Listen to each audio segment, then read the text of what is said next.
በተለያዩ እስር ቤቶች ውስጥ እየተሰቃየ ነው ያለው። ምናልባት ማህበረሰቡ ፍለፊት በተለያየ አጋጣሚ የሚያቃቸው ሰዎችን ነው ይፈቱ ብሎ የሚጮህ ያለው። ብዙ ዓሊሞች፣ ዳዒዎች፣ ኢንጂነሮች፣ ማስተርስ ያላቸው ምሁሮች በብዙ እስር ቤቶች ውስጥ አሉ። ቃሊቲ፣ ዝዋይ፣ ሸዋሮቢት የክልል እስር ቤቶች ውስጥ በአጠቃላይ አላህ እነዚህ ሰዎችንም ይፍታልን። አሁን የተጀመረ ያለው ተስፋ ሰጪ የሆነ ነገር ነው። እዚች ሀገር ላይ ማናችንም ብንሆን የሰው መብት አንፈልግም። የሰው መብት እንዲረገጥ እንዲነካ የሚፈልግ ማንም ሙስሊም የለም። ተከብረን በእኩልነት በነፃነት ሃይማኖታችንን ማካሄድና ለፈጣሪያችን መገዛትን ብቻ ነው የምንፈልገው። ከዚህ ውጪ የምንፈልገው የምናለመው ነገር የለም። በተለያየ በብሔር ጉዳይ የታሰረ ሰው መብት ይከበር፣ በማንነት ያልነካ፣ ኦሮሞ በመሆነ አማራ በመሆነ ሌላ ብሔር በመሆነ መነካት የለብኝም ነው። ሌላ ምንም የሚለው ነገር የለውም። ይህም በማለቱ ሰው ሊታሰር አይገባም። አላህ ሱብሓነሁ ወተዓላ ነው ሰው ልጅን በብሔር በጎሳ በነገድ አድርጎ ከፋፍሎ የፈጠረው እንጂ ማንም ፈልጎ ማንም ማመልከቻ አስገብቶ አልተፈጠረም። ስለዚህ አሁን የተጀመረው የሚያስደስት ነገር ነው። መጨረሻ ላይ ላስተላልፍ የሚፈልገው ሼኻችን ሼኽ እኔ ትልቅ ሼኽ እንደሆኑ ዓለም እንደሆኑ ትልቅ ሚና ለዲን الاسلام ትልቅ ነገር እንዳበረከቱ ያወቅኩት ባለፈው እርዳታ ለመስጠት የተፈናቀሉ ወገኖቻችንን ለማየት ወደ ባሌ ጊዜ ነው። አንድ ታላቅ የሀገሪቷ ሽማግሌ ሼኽ ጀላል ማለት እንዲህ ነው ሰው ናቸው ብሎ የነገሩን። ከዛ በኋላ በጣም ነው የተሰማን። ከዛ መተን ነው ይግባኝ እንጠየቅላቸው ከጠበቃ ጋር የሆነ የሳቸው ጉዳይ የሚከታተል ልጅ አለ። ተነጋግረን እሷንም ነግሬያት አዲስ የምትባል ጠበቃችን ያው የአላህ Subhanahu Wa Ta'ala ይግባኝ ከሰው ይግባኝ ቀድሞ ዛሬ ፊታችን ላይ ሊገኙ ይችላል።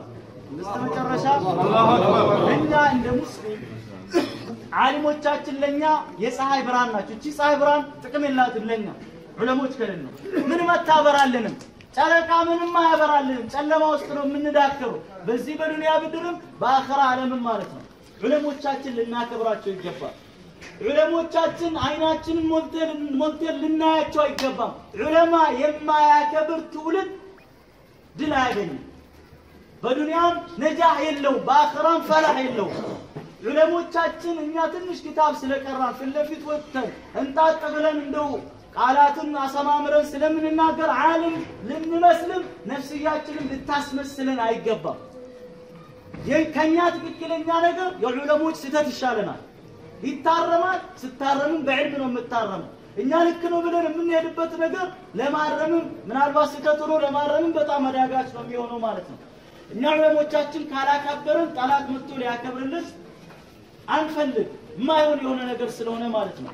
ዑለሞቻችን ዕልማቸውን መቅሰም እንቅስቃሴዎቻችን በሙሉ በእነሱ ልንመራ በእነሱ ልንመከር ልንታዘዛቸው ጋሻ ልንሆንላቸው ይገባል። ዑለሞቻችን ምን ይበላሉ ምን ይጠጣሉ የት ነው የሚውሉ የሚያድሩት ኑሯቸው ምን ይመስላል እንዴት ከማህበረሰቡ ጋር ይግባቡ ይተዋወቁ መድረክ ላይ ልናስቀድም የሚገባው ዑለሞቻችን ነው። ወጣት የት መንደርስም ከነሱ ተምረን እነሱን እየተካን ነው የምንሄደው እንጂ መቅደም አንችልም በየትኛውም ነገር።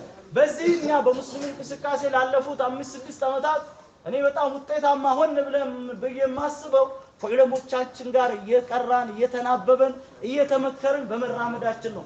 አንድም ቀን ኋላ አልቀሩም ዑለሞቻችን። አንድም ቀን ከእስርም በፊትም ታስረንም ከወጣን በኋላ በእያንዳንዱ እንቅስቃሴ ከጎናችን ከፊት ከኋላችን ነው ያሉት። አሁንም በዚህ ነው ልንዘልቅ የሚገባው። አላህ Subhanahu Wa Ta'ala የተቀሩ ወንድሞቻችን ይፍታልን፣ ዓሊሞቻችን ህይወታቸውን ያርዝምልን። እኛም እነሱን አክብረን ተከብረን ዲናችን ከፍ ብሎ መብታችን ተከብሮ በዚህች ምድር ላይ የሀገሪቷ ዜጎች ባለቤቶች ሆነን የምንኖር ሰዎች አላህ አድርገን። ሰላም አለይኩም ወራህመቱላሂ ወበረካቱ።